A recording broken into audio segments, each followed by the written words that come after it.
Il est temps pour nous de lancer la deuxième conférence de cet après-midi sur l'espace Agora dans le hall 2, une conférence qui va s'intéresser au sujet de la méthanisation.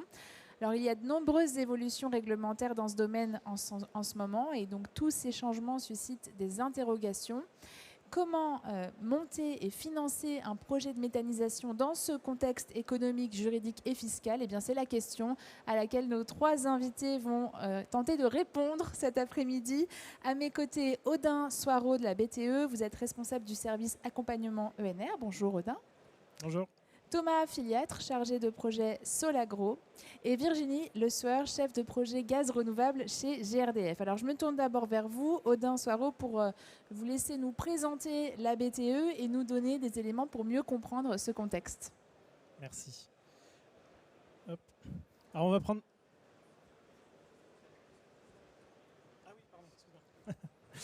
On va prendre 5 minutes pour vous présenter la Banque de la Transition énergétique. C'est pour faire l'introduction aussi, pourquoi on intervient aujourd'hui.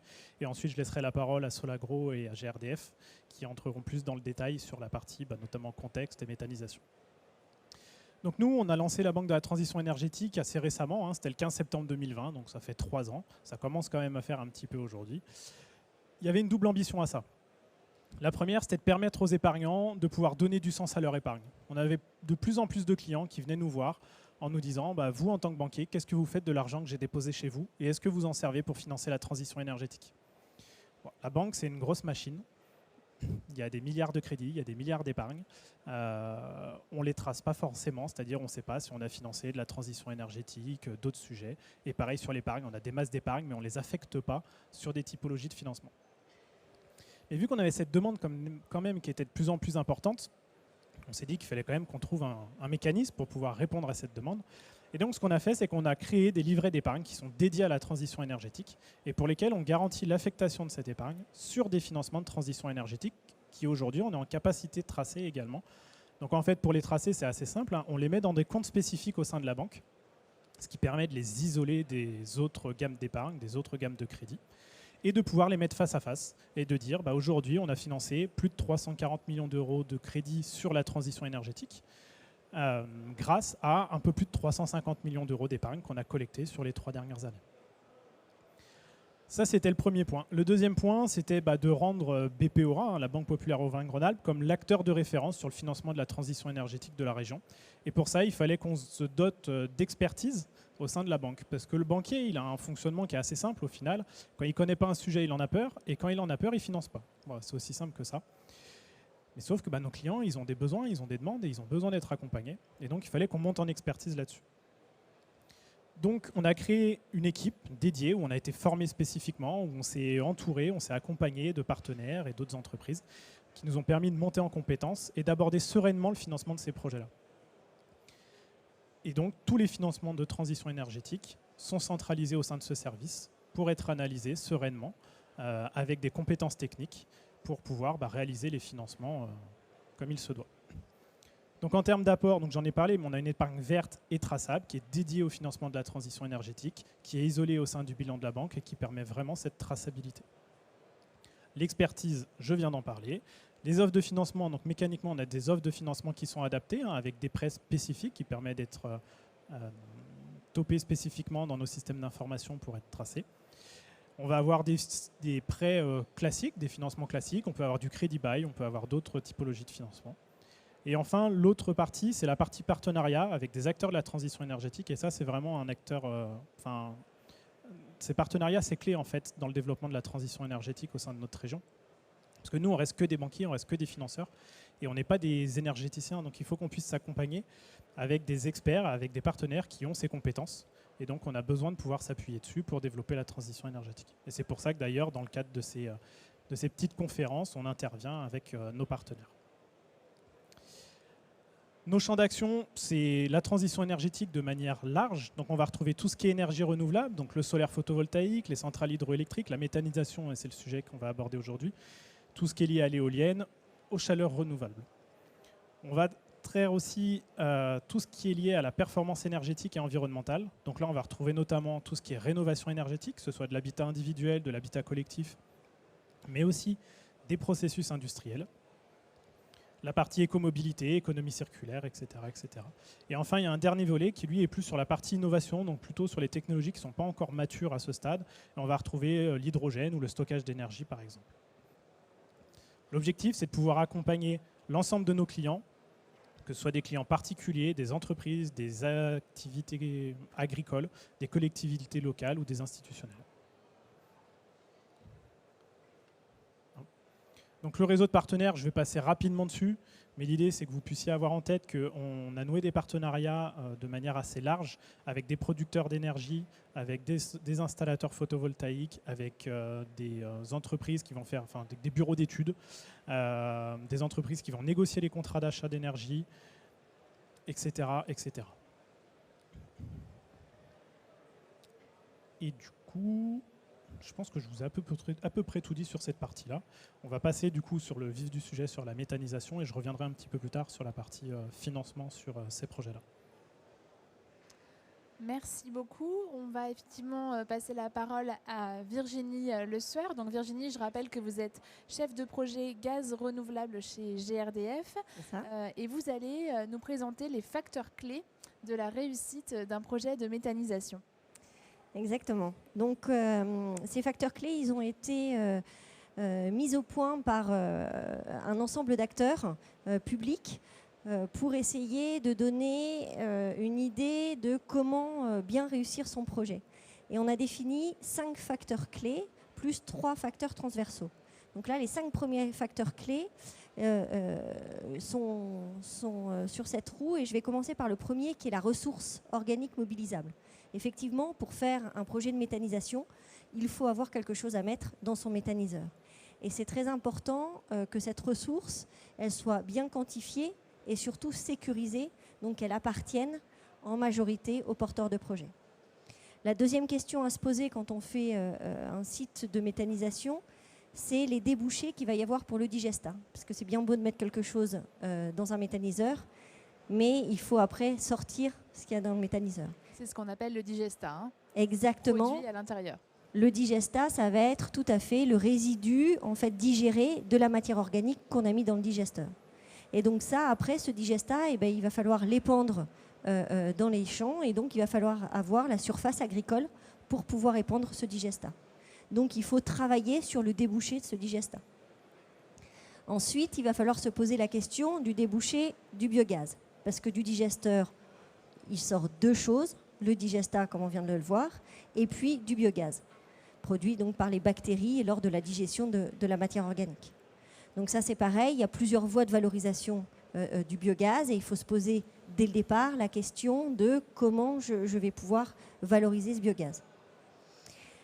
La quatrième facteur clé, qui est aussi important et sur lequel on ne se penche pas forcément souvent dessus, c'est le mode de gouvernance. Parce qu'une méthanisation agricole, en général, ce n'est pas porté par un seul agriculteur, mais par un ensemble d'agriculteurs.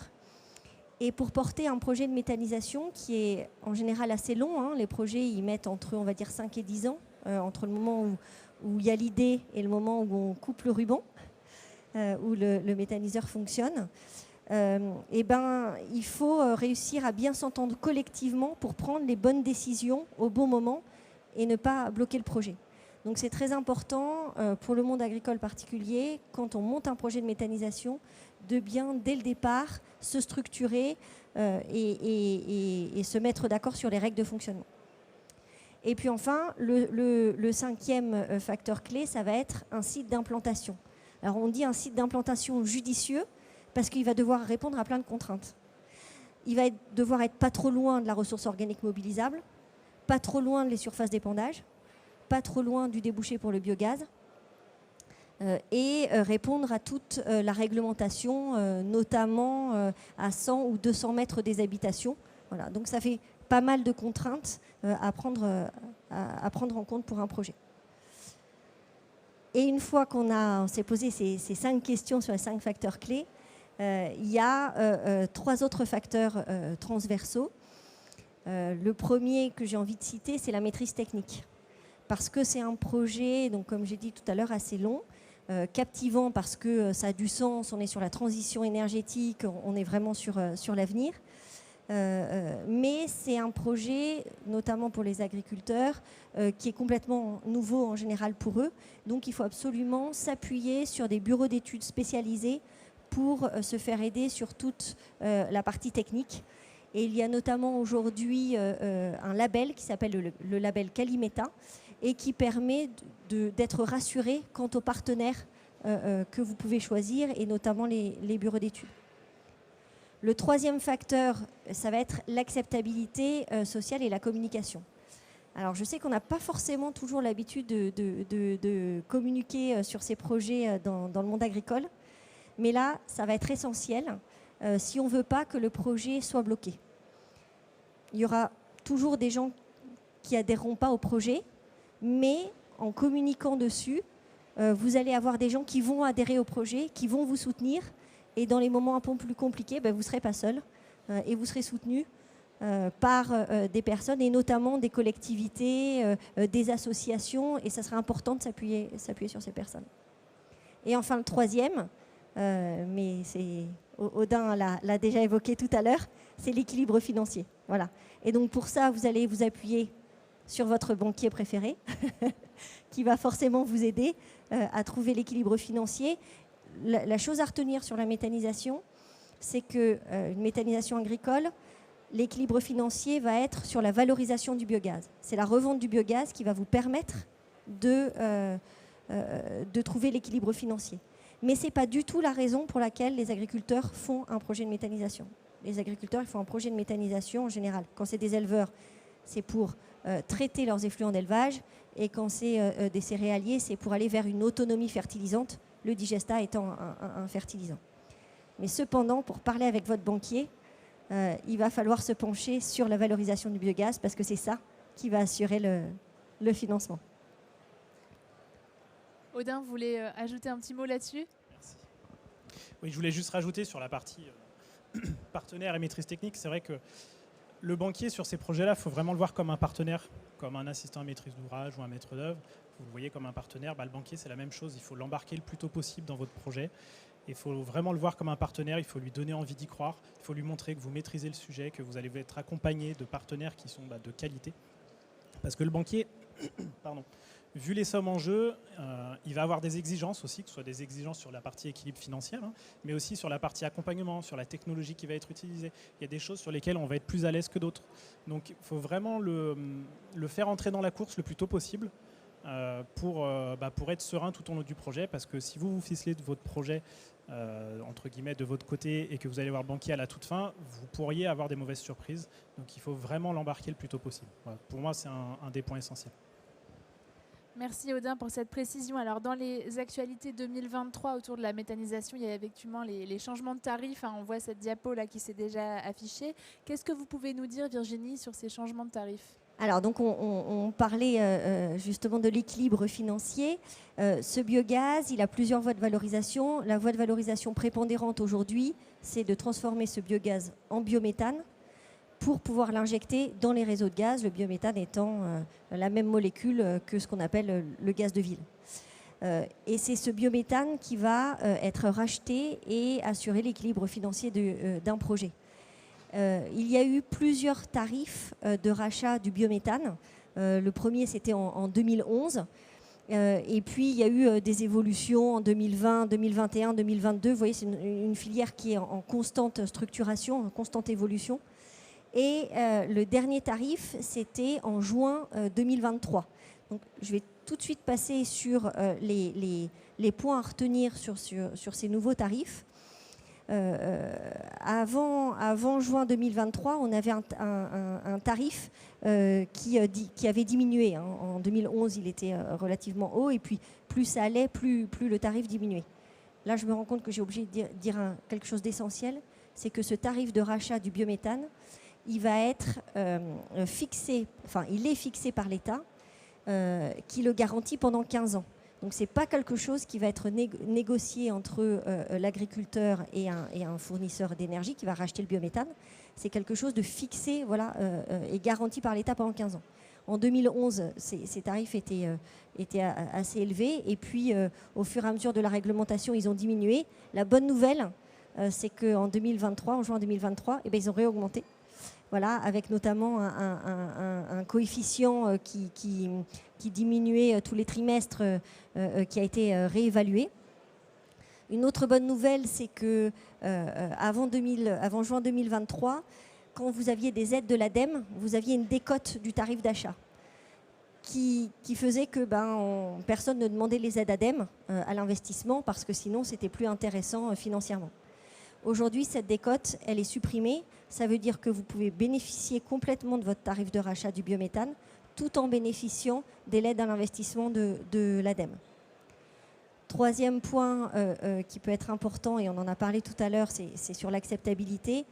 Quand vous aviez des recours sur le permis de construire, sur le dossier ICPE, donc qui est le dossier réglementaire, en général, c'était difficile pour les banquiers de financer les projets. Et ce qui pouvait mettre en risque les projets, puisqu'il y avait un délai seulement de 3 ans pour la mise en service du projet. Aujourd'hui, quand vous avez un contentieux, ce délai de 3 ans est stoppé, et donc ça ne met pas en péril l'équilibre financier. Un autre point, c'est l'annualisation. Alors là, ça devient un peu technique. L'annualisation du débit. En fait, avant, ce qu'on appelle la CEMAC, c'est le débit de biométhane que vous pouvez injecter par mois. Avant, il fallait avoir un débit moyen mensuel à ne pas dépasser. Aujourd'hui, on ne raisonne plus en mois, on raisonne en années. Voilà, c'est grosso modo ce qu'il faut retenir. Il y a aussi un autre point qui est sur l'hygiénisation et notamment la consommation du biogaz que vous pouvez utiliser pour l'hygiénisation qui peut être subventionné. Donc ça veut dire quoi exactement pour l'hygiénisation ? L'hygiénisation, c'est quand vous devez hygiéniser vos intrants. Certains intrants, certaines matières organiques que vous mettez dans le méthaniseur ont besoin d'être hygiénisés, c'est-à-dire passer à 70 degrés pendant 1 heure pour enlever des risques de pathogènes. Voilà, et pour ça, vous utilisez du biogaz. Donc, c'est du biogaz que vous n'allez pas pouvoir injecter, donc pas pouvoir revendre. Voilà. Et aujourd'hui, ce que vous allez utiliser, il peut être subventionné. Voilà. Vous allez aussi, dans ce tarif, mais ça, c'est pas tellement nouveau, il y a une prime aux effluents d'élevage. Et ça, c'est quand même important de le dire parce qu'on est quand même au sommet de l'élevage. C'est-à-dire que le tarif est fait vraiment pour les éleveurs. Voilà. L'État a vraiment souhaité que ça soit dirigé pour les effluents d'élevage, donc la méthanisation soit vraiment un système de traitement des effluents d'élevage. Et puis enfin, comme je vous ai dit que le tarif était fixé par l'État, garanti pendant 15 ans, seulement, évidemment, 1 euro aujourd'hui, ça ne va pas être 1 euro dans 15 ans. Donc il y a un coefficient d'indexation annuel qu'on appelle le coefficient L. Avant, il était revu que tous les ans. Or, je suppose que vous avez remarqué comme moi quand on fait nos courses que l'inflation bouge plus vite. Voilà, ça bouge plus vite que tous les ans. Et donc aujourd'hui, ce coefficient L, en fait, il est réévalué 2 fois par an pour être mis. Voilà. Donc tout ça, c'est un petit peu technique, mais comme le disait Odin tout à l'heure, vous pouvez vous appuyer sur votre banquier pour vous expliquer tout ça. Vous pouvez aussi vous appuyer sur tous les partenaires, sur le bureau d'études, on en a aujourd'hui avec Solagro, et vous pouvez aussi vous appuyer sur GRDF qui accompagne tous les porteurs de projets de façon gratuite et indépendante de tous les constructeurs. Donc n'hésitez pas. Merci. Effectivement, il y a toute la filière méthanisation sur laquelle vous pouvez vous appuyer quand vous développez votre projet. On va poursuivre avec vous, Thomas Filiatre. Donc, je rappelle que vous êtes chargé de projet chez Solagro. Alors, Solagro, c'est une structure qui accompagne les agriculteurs et les collectivités dans leur démarche de transition énergétique, mais c'est vraiment le cœur de métier, c'est vraiment accompagner les porteurs de projets, de l'étude jusqu'à la concrétisation. Et le sujet dont on parle beaucoup et dont vous allez nous parler et vraiment nous éclairer là-dessus en ce moment, c'est la certification RED 2. Qu'est-ce que vous pouvez nous dire et quelle est votre vision sur cette certification ? Alors, c'était un peu technique sur la partie tarif. On va continuer dans un peu le technique sur la directive énergie renouvelable RED 2. Donc, c'est une réglementation qui est issue d'une réglementation à la base européenne qui a pour objectif de promouvoir et de favoriser l'utilisation des énergies renouvelables. L'idée, c'est que dans le mix énergétique, on ait 32% d'énergie renouvelable à l'horizon 2030. Et donc, pour qu'on soit certain que ce soit des énergies renouvelables, il y a 2 axes qui ont été choisis. C'est la question du principe de durabilité qui doit être à l'application, appliqué à la production des biocarburants et du biogaz. Et le biogaz, c'est ce qui va nous intéresser. Et donc, il va falloir, dans le cadre de cette directive, vérifier que le biogaz, par exemple, il a été produit à partir de ressources qu'on dit durables. Et donc, l'objectif de RED II, c'est d'enclencher une certification qui va permettre, au moment où on vend le biogaz, de certifier que on a bien pris en compte cette question de la durabilité. Et donc, il y a la durabilité, mais aussi la traçabilité. L'idée étant, en parallèle de ça, de voir l'émission de gaz à effet de serre issues des unités de méthanisation se réduire par rapport à du fossile. Donc, l'objectif, c'est moins 70% en 2025 par rapport à du gaz fossile. Donc, c'est une directive européenne qui a été traduite dans le règlement français, enfin dans le droit français, et on va distinguer 2 cas de figure. On a un cas de figure où on a un site qui est obligatoirement concerné par l'intégralité de la directive. Donc, c'est des sites qui vont produire au-delà de 19,5 GWh PCS par an. Alors, vous n'avez pas de chance parce que je pense que c'est comme dans beaucoup de métiers techniques, on adore les initiales, les acronymes et tout ce genre de choses. Donc, gigawattheure, c'est une unité d'énergie. Et PCS, ça veut dire pouvoir calorifique fixe supérieur. Globalement, ce n'est pas à retenir. L'idée, c'est qu'on soit bien d'accord de quelle unité comptable on parle. Ça correspond à peu près à 200 normomètres cubes par heure en termes de débit d'injection. Et donc, ces sites-là, ils sont concernés par les critères de durabilité de la biomasse. Dit autrement, c'est que si on veut que le biogaz il soit reconnu comme renouvelable, on doit vérifier que la biomasse qu'on a utilisée dans le cadre de ces projets, elle soit dite durable. Et donc, tous ces éléments-là font que on a des dates, des échéances, et donc tous les sites qui ont été mis en service à partir du 1er janvier 2021, ils sont concernés.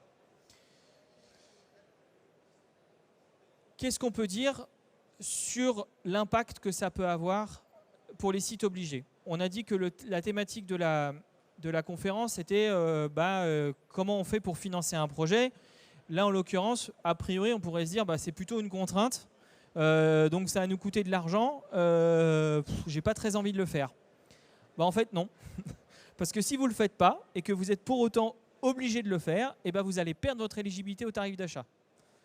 Donc en gros, on vous dit en fait vous n'avez pas trop le choix, c'est pénible, mais il faut le faire quand même. Donc on va suivre ce que beaucoup de gens connaissent dans le monde de l'industrie. On a un schéma de certification et donc il y a un audit annuel qui va venir tamponner et vérifier l'éligibilité au tarif d'achat, dans ce sens que si vous êtes certifié RED II, vous avez démontré votre capacité à utiliser de la biomasse dite renouvelable. Et donc, ça permet de répondre, on va dire, à la réglementation et donc de bien être en accord avec ce qui est imposé. Alors, d'un point de vue financement, donc vous avez écarté un risque qui serait celui de perdre votre éligibilité au tarif d'achat. Mais si vous n'êtes pas obligé, mais que vous le faites quand même parce que vous êtes de bonne volonté, ça vous donne une opportunité de marché. Parce que les acheteurs de biométhane, donc ceux qui vont vous acheter votre biométhane, ils vont pouvoir aller le revendre sur le marché européen. Et ça, ils ne peuvent le faire que si le site auquel ils achètent le biométhane, il est bien certifié RED II. Donc en fait, les sites non obligés, vis-à-vis de cette réglementation, ils ont 2 stratégies. Ils ont une stratégie plutôt attentiste, en se disant pour l'instant je ne suis pas concerné, j'ai mon tarif d'achat, tout se passe bien. Et il y a ceux qui sont peut-être plus opportunistes et qui vont se dire c'est une opportunité. Et comment je vais pouvoir la valoriser, cette opportunité? Tout simplement parce que si vous n'êtes pas obligé d'avoir la certification RED II, mais que vous allez voir votre acheteur de biométhane en disant Et moi, j'ai fait le travail. Hein. Vous avez vu, je suis certifié. Il y a possibilité de encore mieux valoriser votre biométhane. Et donc, finalement, ça peut être une forme de diversification du revenu. C'est-à-dire qu'on n'a pas tous les œufs dans le même panier. Alors oui, on a un tarif d'achat qui est, comme ça a été dit précédemment par Virginie, on a une visité sur 15 ans, il est garanti par l'État. Et ben moi, je vais peut-être pouvoir avoir un petit plus parce que je suis dans une démarche volontariste pour être certifié RED 2. J'ai une petite question. Du coup, dans ce que tu dis, toutes les unités, même celles qui sont déjà en service, seront soumises à RED 2. Alors, chez Solagro, notre vision, c'est que c'est le sens de l'histoire. Globalement, quand on observe, indépendamment de la filière, ce qui peut se passer dans le monde de l'industrie, quand on applique de nouvelles règles, de nouvelles exigences, généralement, on va s'adresser aux plus gros, parce qu'on considère que c'est ceux qui sont le plus résilients notamment d'un point de vue économique, pour absorber cette nouvelle réglementation. Et petit à petit, ça va descendre vers les sites les plus petits. Nous, ce qu'on pense, c'est qu'à terme, il est probable, sous une forme ou sous une autre, que les sites, même de taille inférieure à 19,5 GWh par an, ils finissent par être concernés. Et à vrai dire, même s'ils ne le sont pas, il y a une opportunité de marché. Et aujourd'hui, ça peut être un moyen de se différencier vis-à-vis d'autres sites et de quand même augmenter la rentabilité des sites. Surtout dans un contexte inflationniste, hein, on l'a dit, hein, sur les charges d'exploitation qui ont une tendance à augmenter, ça peut être une opportunité pour essayer de ne pas avoir tous ses œufs dans le même panier. Alors, je vous ai parlé de RED 2. À mon sens, ce n'est pas très sexy. Hein. Ça, la réglementation, de la certification... J'ai une collègue qui s'en occupe, c'est un peu pénible. Les porteurs de projets, je ne vous en parle pas. Pour eux, c'est vraiment une contrainte de plus. Ça ne va pas dans le sens de la simplification, mais n'empêche qu'il faut le faire. Il y a un autre élément que moi je trouve un peu plus funky, qui est le CO2 biogénique. Alors pourquoi est-ce qu'on vous en parle? Parce que en fait, donc Virginie l'a dit tout à l'heure, on va... dans le cadre de projets de méthanisation, aujourd'hui majoritairement, injecter le biométhane dans le réseau. L'étape d'avant le biométhane, c'est le biogaz. Et le biogaz, pour faire simple, c'est un mélange de méthane, du CH4, et de gaz carbonique, le CO2. Aujourd'hui, au moment de l'épuration, le CO2, il est rejeté à l'atmosphère. Disons qu'on ne le valorise pas. Et pour autant, ce CO2, il a des intérêts. Il a des intérêts dans un certain nombre d'industries. L'industrie agroalimentaire, vos boissons gazéifiées ou la SodaStream, pour citer une marque, l'eau gazeuse que vous faites chez vous, bah, c'est du CO2. Aujourd'hui, qui est essentiellement issu de gaz fossiles. On va le retrouver en agroalimentaire dans des process type les eaux gazeuses. On va le retrouver dans l'industrie du béton. On va le retrouver dans un certain nombre d'industries. Toujours dans l'agroalimentaire, il y en a pas mal ici qui en vendent dans la bière, par exemple. On peut utiliser le CO2 dans le process de la bière. Et donc, aujourd'hui, il y a une demande, il y a un marché pour avoir du CO2 biogénique. On dit aussi CO2 biosourcé. Et donc, ça aussi, ça peut potentiellement être un moyen de se diversifier au niveau d'une unité de méthanisation et de sortir du simple « je vends mon biométhane ». Et bien là, je peux réfléchir, dans certaines conditions bien entendu, à fournir du CO2 biogénique à des industriels avec qui je pourrais contractualiser. Et donc il y a un certain nombre de choses qui sont faisables et il y a un certain nombre de choses qui sont moins faisables. Et en fait, la partie CO2 biogénique, il ne faut pas imaginer que c'est on va dire l'alpha et l'oméga et que c'est d'une simplicité absolue. C'est comme un projet de méthanisation, le raisonnement il va être le même, c'est-à-dire qu'il faut que je trouve la bonne technologie, il faut que je trouve le bon client, il faut que je trouve le bon moyen d'exploiter et de faire en sorte qu'il y a adéquation entre ce que je suis capable de fournir et l'intérêt économique que je vais en retirer. Parce qu'on est dans un jeu d'équilibre, notamment financier, pour que ça fonctionne. Aujourd'hui, ce qu'on voit se développer sur le CO2 biogénique, c'est une réflexion territoriale. On voit des sites discuter entre eux, se regrouper entre eux pour essayer de faire une force de frappe, notamment commerciale, pour aller démarcher de potentiels utilisateurs pour pouvoir vendre ce CO2 biogénique. Le dernier sujet que je voulais aborder avec vous, qui est, on va dire, pour l'instant très très minoritaire dans ce qu'on peut observer sur la filière, c'est ce qu'on appelle dans notre jargon le BPA. En gros, c'est un contrat de gré à gré pour vendre le biométhane. Ce qu'on vous a décrit jusqu'à maintenant, c'est un tarif d'achat garanti par l'État sur 15 ans. Et il peut y avoir des opportunités sur les sites les plus importants, généralement, de vendre en fait, son gaz de manière plus classique. Il y a M. Tartampion qui rencontre une entreprise X et qui dit moi, je voudrais te vendre mon biogaz en direct. Et dit qu'il peut passer par un contrat de gré à gré. Alors ça, sur le papier, c'est fantastique. Dans la réalité, c'est un peu plus compliqué parce que le réseau de gaz, il faut en prendre soin et on ne peut pas faire n'importe quoi. Donc, ce qu'on voit se développer principalement, c'est ce qu'on appelle les BPA indirects. C'est-à-dire qu'on a un intermédiaire. Alors, je ne sais pas si je vais y arriver. Non. En fait, on a un intermédiaire entre le producteur de biométhane. Voilà. Merci. Il y a un intermédiaire entre le producteur de biométhane et le consommateur qui est un fournisseur de gaz. Sauf que dans ce cas-là, le fournisseur de gaz, le tarif auquel il rachète le gaz, il n'est pas corrélé à un tarif d'achat. C'est une négociation qu'il y a eu entre le producteur et l'industrie consommateur, et le fournisseur, lui, il joue le rôle d'intermédiaire, notamment pour permettre l'acheminement.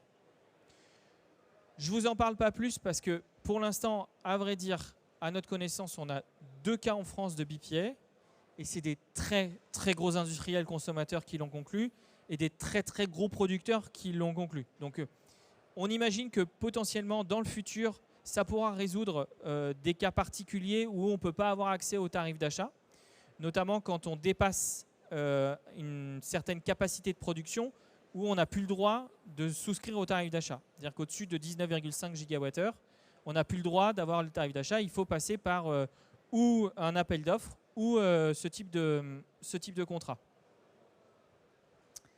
Merci beaucoup pour cette présentation et pour toutes ces explications.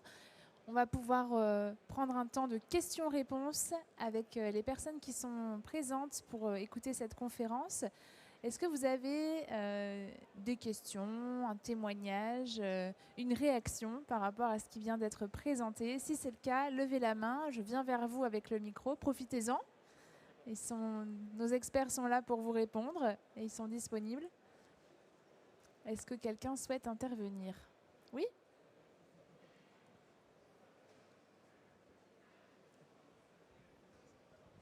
Bonjour, Isabelle Gros, bureau d'études Artifex. Une question, Thomas, par rapport à ce que tu viens de présenter sur le BPA.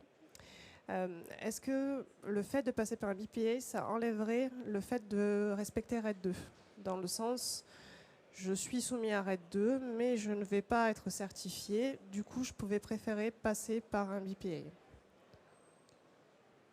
Alors, j'ai 2 réponses. Il me semble que oui, parce que c'est sur la capacité de production indépendamment du tarif d'achat. En fait, la perte du tarif d'achat, c'est une sanction du fait de ne pas être certifié RED 2. Et la deuxième réponse que je ferai, c'est que de toute façon, on n'y a pas intérêt. Parce que si on n'est pas certifié RED 2, ça veut dire qu'on ne peut pas prouver le caractère durable du biométhane.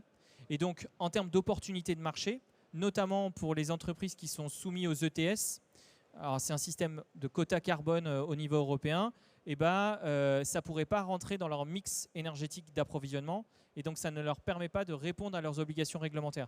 Donc j'ai un doute sur le fait que, enfin je suis quasiment sûr de moi, je vais être très franc, sur le fait que tarif d'achat ou tarif d'achat, à compter du moment où on a la capacité de production cible, qu'on est soumis à RED 2, il faut passer RED 2. Parce que de toute façon, indépendamment de ça, on perd des opportunités de marché si on ne l'est pas et qu'on veut aller sur du BPA. Virginie ? Oui, pour compléter ce que dit Thomas, il n'y a pas d'obligation dans les BPA, comme le dit Thomas, mais sinon, dans le cadre d'un BPA, l'acheteur, l'industriel, le consommateur, il va racheter son gaz plus cher que le gaz naturel. Et donc le seul intérêt pour lui qu'il va avoir, c'est de pouvoir, comme le disait Thomas, valoriser les garanties d'origine sur le marché ETS. Donc sur le crédit carbone, il va pouvoir en fait défalquer le biométhane acheté sur son crédit carbone. Et ça va être possible uniquement s'il est RED 2. Donc ce n'est pas obligatoire, mais la construction du mécanisme est telle que s'il ne l'est pas, il ne trouvera pas d'industriel pour lui racheter. Merci beaucoup. Est-ce qu'on a une autre question, une autre intervention dans le public? Je viens vous voir, hein. Je viens jusqu'à vous avec le micro, donc vous avez juste à me faire un petit signe. Si vous souhaitez réagir, apporter un témoignage.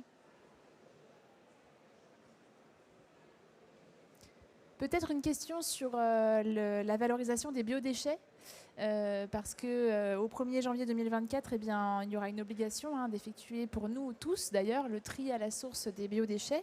Est-ce que ça peut être considéré comme un gisement pour la méthanisation? Quelle est votre vision, les uns et les autres, sur ce sujet-là? Je commence et tu compléteras.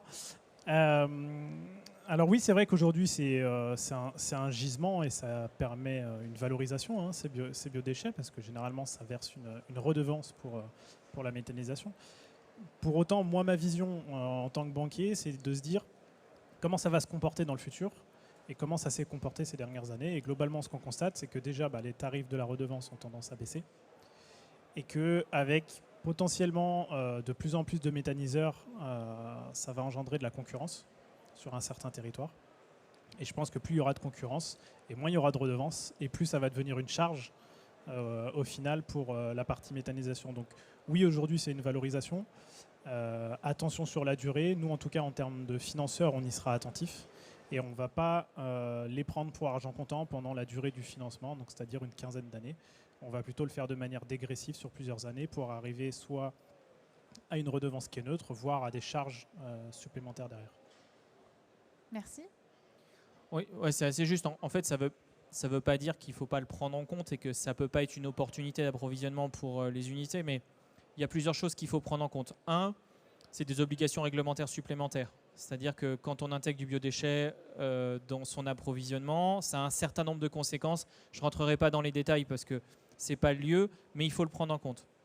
Deuxièmement, globalement, quand on regarde tous les schémas de prospective qu'on a sur le développement de la méthanisation sur le territoire français, et notamment un que je connais bien parce qui est porté par Solagro, qui s'appelle After 2050, on considère que le gisement des biodéchets, il a une part importante en termes d'apport d'énergie dans le mix énergétique et notamment dans le biométhane. Donc oui, c'est à prendre en compte. Pour autant, c'est comme dans tout projet, il faut avoir en tête le fait qu'on part sur 15 ans, c'est plusieurs millions d'euros d'investissement et dit qu'il faut avoir bien calibré, réfléchi son projet. Donc on ne les écarte pas, pour autant on les regarde avec un œil attentif, critique, dans le bon sens du terme, et on va leur appliquer une forme de coefficient qui va permettre de gérer ce risque par rapport à l'approvisionnement des biodéchets. Parce que si on dimensionne une unité pour fonctionner avec X tonnes de biodéchets, il faut qu'on ait pu évaluer si par exemple j'ai une ressource à proximité qui est de 100, je vais a priori pas prévoir d'en avoir 100 dans mon approvisionnement. Peut-être que je vais en prévoir 25, 30, 50 en fonction de comment je ressens le contexte. Et là, on pointe du doigt en plus un autre élément, c'est que, vous l'avez très bien dit, ça nous concerne tous. Donc, c'est les biodéchets, notamment des ménages. Et donc là, on fait le lien avec la question de la collectivité. C'est-à-dire que la collectivité sur laquelle moi j'habite, elle a cette obligation de mettre en place ce tri à la source. Donc comment, dans une vision d'économie circulaire et d'intégration sur mon territoire, je peux entamer une discussion avec la collectivité sur les déchets des ménages, notamment. Et puis les biodéchets, ça concerne aussi les industriels. Et les industriels, il peut y en avoir sur mon territoire aussi. Et donc, dans la volonté de construire une réflexion d'économie circulaire, et on le voit apparaître de plus en plus chez les industriels avec des démarches de type RSE ou autres, l'idée de se dire, j'ai un déchet à traiter, tant qu'à faire, je vais essayer de le traiter à proximité de chez moi. Je ne vais pas l'envoyer à l'autre bout de la France ou à l'autre bout de l'Europe. Et donc, ça met en jeu encore une fois ce qu'on a dit, ça a été dit dans les facteurs clés de succès, hein, sur la question de l'intégration territoriale, de la réflexion territoriale. Et ben, le biodéchet, c'est aussi, en tout cas nous on le voit, une opportunité parfois de voir le monde agricole reparler avec le monde industriel, reparler avec les collectivités, des choses qui se sont un peu perdues avec le temps parce que c'est l'histoire des territoires. Et donc ça peut être aussi à un moment, au-delà de l'aspect ressources, une opportunité pour se mettre autour de la table. Et recréer du lien. Et recréer du lien, exactement. Du coup, pour conclure, c'est à prendre en compte obligatoirement pour s'insérer dans son territoire. Quand vous êtes agriculteur, que vous montez aujourd'hui un projet de méthanisation, il faut forcément penser aux biodéchets pour vous inclure dans votre territoire, faire de l'économie circulaire et embarquer avec vous les industriels, la commune, la Comcom du coin. Mais c'est à prendre avec sécurité, puisque dans les facteurs clés, vous vous rappelez, sur les gisements, il faut un gisement quantifié et sécurisé. Voilà. C'est exactement ça. Mais ce n'est pas parce que vous vous êtes posé la question qu'il faut forcément l'intégrer. La conclusion de votre réflexion, c'est peut-être se dire, bah, non, ce n'est pas pour moi, pour tel et tel facteur. Mais le fait de s'être posé la question, notamment dans la question de la communication externe, d'aller voir vers mon territoire, de dire, bah oui, je me suis posé cette question-là, mais ce n'est pas pour moi, pour des raisons qui peuvent vous appartenir en tant que porteur de projet. Mais c'est vrai que c'est important de se poser la question parce que c'est une ressource territoriale et, si possible, à ne pas délocaliser. Est-ce qu'on a quelqu'un qui souhaite intervenir dans les personnes qui sont en face de nous, qui sont venues écouter cette conférence sur la méthanisation? Est-ce que quelqu'un souhaite témoigner, poser une question par rapport à son projet personnel? Profitez-en puisqu'on a les experts qui sont là avec nous aujourd'hui.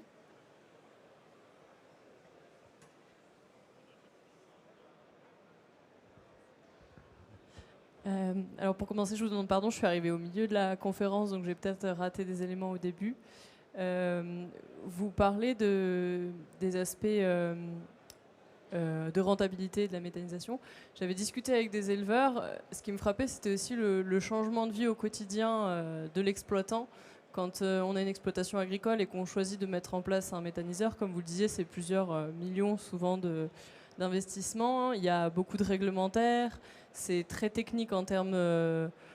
déjà comprendre comment un méthaniseur fonctionne, c'est vraiment pas facile. Il y a aussi des astreintes quand le méthaniseur vous appelle au milieu de la nuit parce qu'il y a un dysfonctionnement et qu'il faut se lever pour aller comprendre ce qui se passe. Comment est-ce que vous accompagnez est-ce qu'il y a un accompagnement qui est réfléchi là-dessus sur le plan humain et sur ce que ça implique pour un agriculteur de se lancer dans un projet de méthanisation à Solagro, parce que je crois que vous accompagnez du coup des projets. C'est une bonne question. Alors, la première chose qu'on dit, nous, c'est aller visiter des sites le plus possible. Aller visiter des sites de méthanisation, aller en parler avec les gens qui les exploitent. Les mieux placés pour en parler, c'est ceux qui le font. Moi, je suis un bureau d'études, j'accompagne, j'ai des compétences, mais n'empêche que il faut que je sois réaliste, et mes collègues c'est pareil, c'est pas nous qui avons les mains dans le cambouis. Nous, on les accompagne. Une fois que le projet est monté, ce n'est pas nous qui allons l'exploiter. Donc le meilleur conseil qu'on puisse leur donner, c'est au-delà de les avertir, bien entendu, sur les conséquences qu'ont un projet de méthanisation en termes d'organisation, qu'est-ce que ça peut impliquer. Et les questions ne seront pas du tout les mêmes si on est sur un projet individuel, rattaché à une ferme, ou à un projet collectif, rattaché à plusieurs fermes. Ce n'est pas les mêmes questions. Et notre job... et je pense que ce sera le job aussi de mes voisins de droite à qui je vais passer la parole, c'est aussi de rappeler ça. C'est que il y a quelques années peut-être, il y a eu un discours un peu optimiste qui consistait à dire bah, vous rajoutez de la méta dans la cour de la ferme, ça va bien le faire, vous savez déjà faire. C'est beaucoup plus compliqué que ça. Donc on peut pas mentir au niveau de la filière en occultant cette partie astreinte, travail, compétences. Et si on veut que les choses soient durables, il faut que les gens en soient conscients. Dit autrement, tout le monde ne fera pas de la méta.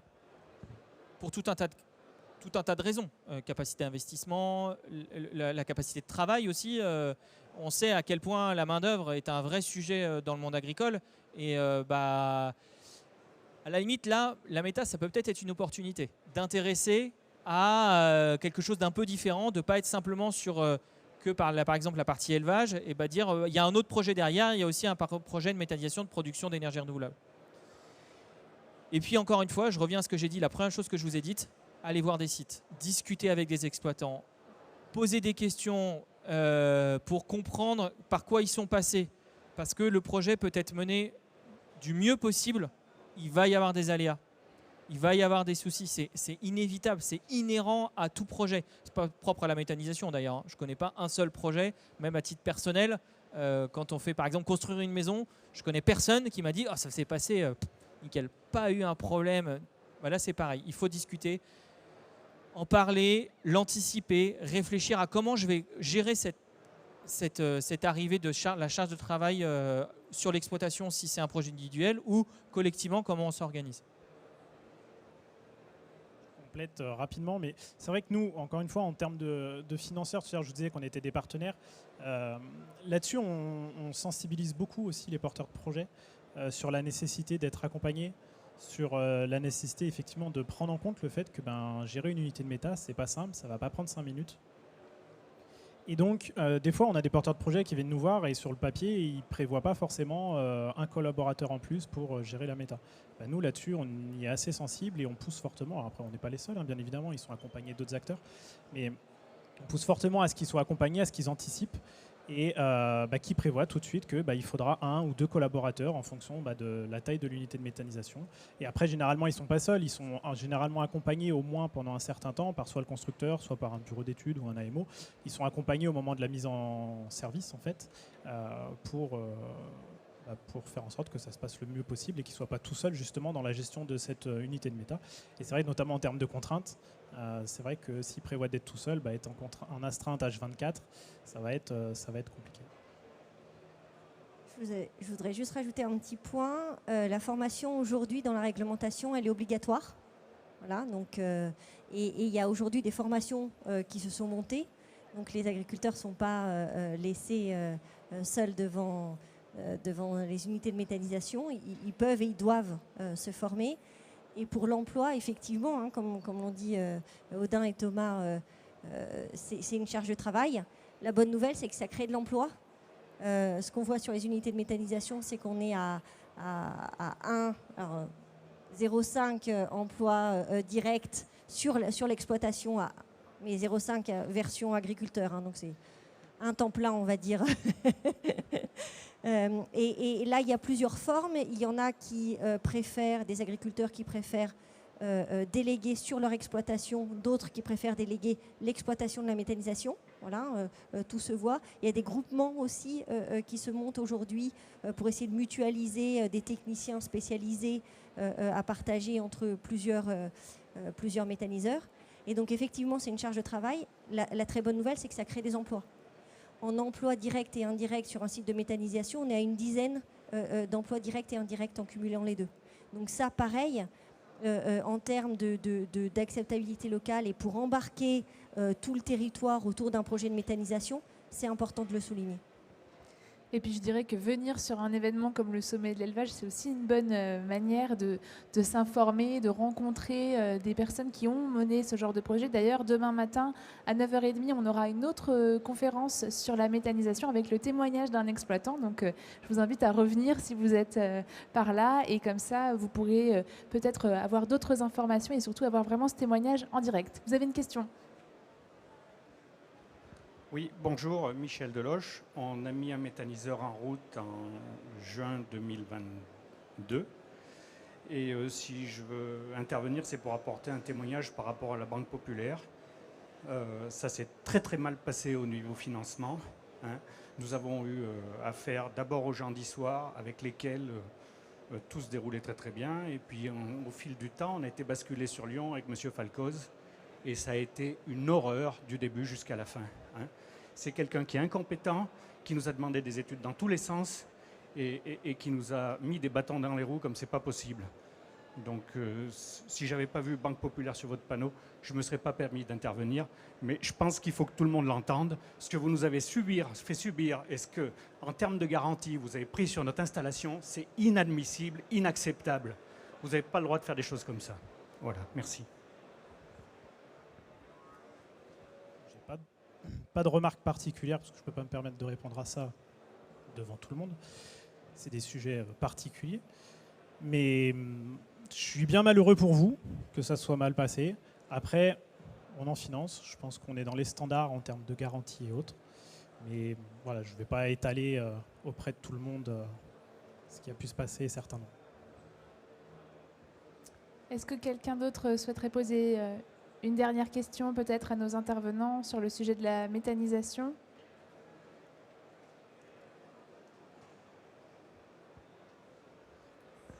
Oui, bonjour. En fait, c'est une remarque et voir comment on peut le prendre en compte parce qu'il y a certaines régions où il y a des méthaniseurs qui se mettent en place et ça crée une pression foncière. C'est-à-dire que les agriculteurs, je pense qu'au démarrage, ont peut-être sous-estimé les besoins du méthaniseur et donc ils ont besoin de plus de surface pour cultiver des cives et ça crée localement de la pression foncière. Donc voilà, je ne sais pas comment on pourrait anticiper ça, mais ça c'est un vrai problème qui se rencontre sur certains départements. Alors, je vais prêcher pour ma paroisse. Je vais dire que ces situations qui se rencontrées, parfois c'est lié aussi à la façon où les projets étaient développés il y a quelques années. Aujourd'hui, la filière elle a progressé. C'est des choses qu'on prend en compte, en tout cas dans nos accompagnements. Vous n'êtes pas obligé de me croire sur parole, mais c'est ce que nous on essaye de faire et que notamment on a une réflexion chez Solagro qui est assez importante, qui est la question de l'autonomie. Donc en gros, la question qu'on va se poser quand on aborde un projet, c'est pas du tout qu'est-ce que vous voulez faire, c'est qu'est-ce que vous avez. Et nous, on va vous dire avec ce que vous avez, dans des conditions qui prennent en compte notamment la question du changement climatique, parce que ce qui était vrai il y a 10 ans, avec les aléas qu'on connaît, c'est moins vrai aujourd'hui, et ça le sera peut-être encore moins demain. Et donc tout l'enjeu d'une réflexion autour d'un projet, c'est justement d'essayer, dans la mesure du possible, d'avoir des marges de sécurité pour pouvoir éviter ce genre de situation. Ça ne veut pas dire qu'on n'aura pas quand même des moments ou des projets où ce qu'on avait essayé d'anticiper ne se fait pas, mais aujourd'hui, il y a un certain nombre d'acteurs qui vont intervenir sur un projet. Les services de l'État, notamment, de plus en plus demandent à être informés très en amont des projets et ils vont pointer du doigt parce qu'ils ont la connaissance du terrain, les situations de tension que vous pouviez décrire.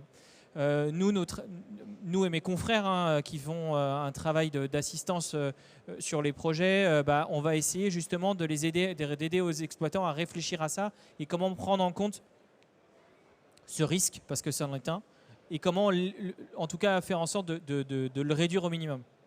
Mais c'est certain, on ne va pas se mentir, la filière méthanisation est une filière relativement jeune. On a fêté la semaine dernière les 10 ans du biométhane injecté dans le réseau avec le premier site de méthanisation agricole qui est en Seine-et-Marne, qui a commencé à injecter, c'était il y a 10 ans. En 10 ans, il s'est passé beaucoup de choses, on a progressé, on a grandi, tous collectivement, et des choses qu'on n'avait pas forcément perçues il y a 10 ans, 5 ans, on les voit aujourd'hui et on essaye de les prendre en compte.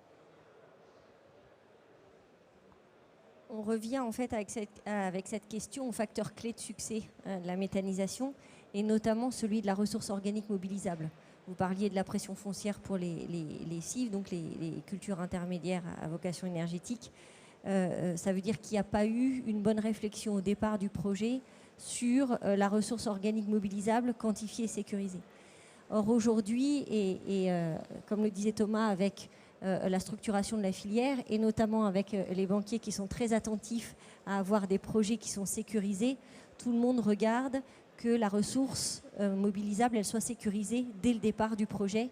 Et donc, même si ces situations effectivement ont dû se rencontrer, voilà, aujourd'hui, toute la filière est attentive à ça parce que sinon, ça met en péril pas juste le projet, mais aussi le territoire et aussi les banquiers qui financent. Donc tout le monde est attentif à ça.